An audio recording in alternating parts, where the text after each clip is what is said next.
Hello, everybody. Thank you for tuning in to the PG Show, where we talk about all things college football. And today we have to talk about Nebraska and Northwestern. But before we do that, go ahead and hit that like and subscribe button. Let me know what you guys think down in the comments below. Do you guys think Scott Frost will be the head coach going into the 2023-2024 college football season for the Nebraska Cornhuskers?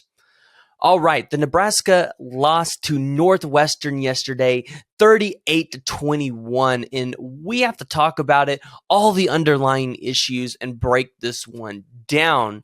So going into this season, it seemed like a lot of us had higher expectations for Nebraska this season, as their over-under win total was 7.5. But after losing to Northwestern, this 7.5 win total becomes extremely difficult to go out there and hit, especially with some of the problems that they had yesterday, whether it was in the play calling, the special teams, or just on the defense in and of itself. So let's go ahead and let's just recap it a little bit and break it down. So yesterday, Nebraska blew not one, but two 11-point leads, and their defense just looked abysmal, giving up about 528 total yards. And honestly, it looked like they couldn't make a tackle. And so we kind of thought going into this that Scott Frost wasn't going to be calling the plays on offense this season, yet he made probably the biggest call of the game to kick an onside kick up by 11. Now, the reason why this was the biggest call of the game was because this was a complete momentum changer, right? After Nebraska scores, you go to kick an onside kick, and if it goes your way, right, Nebraska likely scores again and potentially locks up the game. But what we saw was Nebraska kicked the onside kick, Northwestern recovered it, and, well, the history was written from there. Northwestern took control of the game. And there was something interesting that happened at this point that I started to notice, right? And it was Pat Fitzgerald was standing on the sideline watching Scott Frost, knowing, let's get Scott Frost in a one-possession game and see if they're able to pull this out. Because history shows it. Since 2021, before this game, Nebraska was 0-8 in one-score games. Yesterday made them 0-9. And Pat Fitzgerald knew, let's get them in a one-score game and let's see if anything's changed. Because history shows that they can't get out there, they can't compose themselves and win a one-score game. And so losing to Northwestern really hurts Nebraska's chances at potentially going bowling this year, but also winning the 8 or 9 games that I had them winning, right? Let's look at their schedule and just look at what they have left. You play North Dakota and Georgia Southern at home. Yes, they should win those games. That should put them at 2-1 going to play Oklahoma at home. However, after watching yesterday and how Nebraska was able to handle the running game and the passing game, I don't think they're going to be able to hold Oklahoma. Oklahoma should probably win that game by 21. So that puts them at 2-2. Their next 5 games are pretty interesting because they're 5 very winnable games for Nebraska.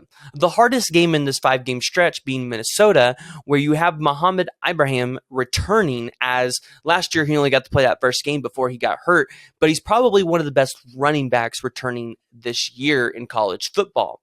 So you have Indiana at home. They should win that game. At Rutgers, at Purdue. Purdue wasn't very good last year. Yes, they do have their starting quarterback from last year returning, but their running game wasn't very good. I would have expected them to beat Northwestern, but I would expect them to go in there and beat both at Rutgers and at Purdue on the road. Right there, that puts them at 5-2. Nebraska is probably sitting pretty. All you have to do is get one more game to go bowling. So they have to play Illinois at home, and it's at home, so I can give it to them. But Illinois is probably what you would consider one of the bottom 3 teams in the Big Ten. But Illinois did beat them last year 30-22.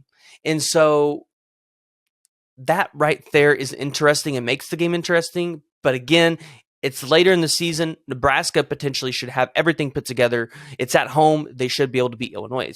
So then you have Minnesota at home. And I think this one's a toss-up. But for the sake of argument, let's just go ahead and give it to him. So right there, that puts you at 7-2 for the season. Now you're coming into the home run stretch. You have to go at Michigan, Wisconsin at home, and at Iowa.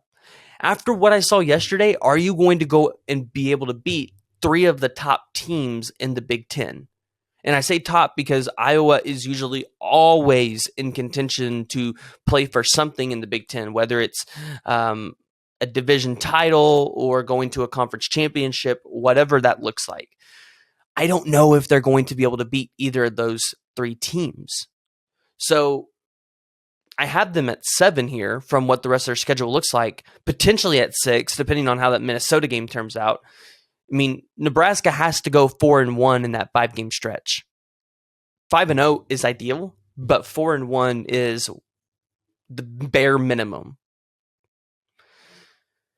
The other thing that I want to look at here about Nebraska is just Scott Frost's buyout and what they could potentially do with him, right? So it has not been what they thought they were going to get with Scott Frost. This is not the coach of the year that we saw that at UCF. It's a lot different. Nebraska fans had a higher expectation. You're in the Big Ten. You expect to win.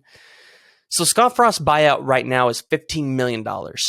Now, on October 1st, that's going to go down to $7.5 million, but $7.5 million is still quite a lot of money to pay somebody that you're not going to have coaching your team. Now, yes, you can probably upgrade Mark Whipple to your head coach. I know a lot of people are trying to go with the Kyle Flood thing. I've seen that floating around. I don't think it would happen. I think if you're Nebraska, you go you go Mark Whipple.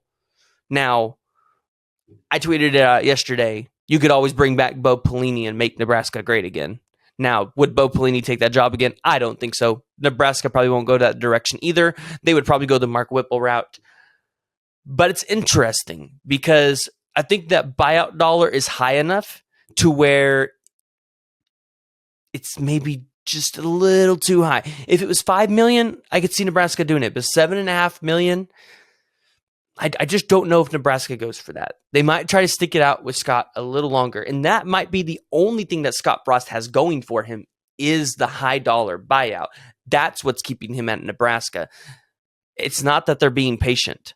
It's that the buyout is too high for Scott Frost. So yesterday they lost Northwestern.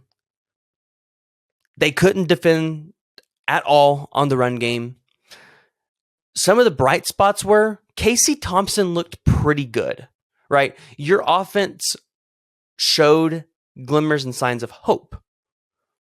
Your defense, though, which is what the glue was last year, what kept you in a lot of those games, appears to be broken, as I could say. Now, we could make the argument, hey, it's week 0.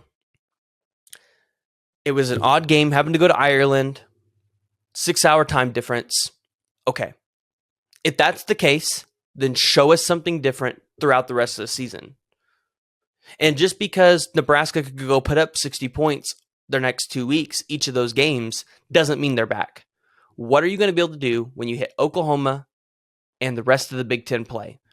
Are you going to be able to live up to what we thought Nebraska would be with Scott Frost when they hired him, 4 years ago? Your record is 15-30. Your clock's ticking, Scott. So go ahead and let me know what you guys think down in the comments below. Do you guys think Scott Frost will be the head coach for the Nebraska Cornhuskers going into the 2023 and 2024 season?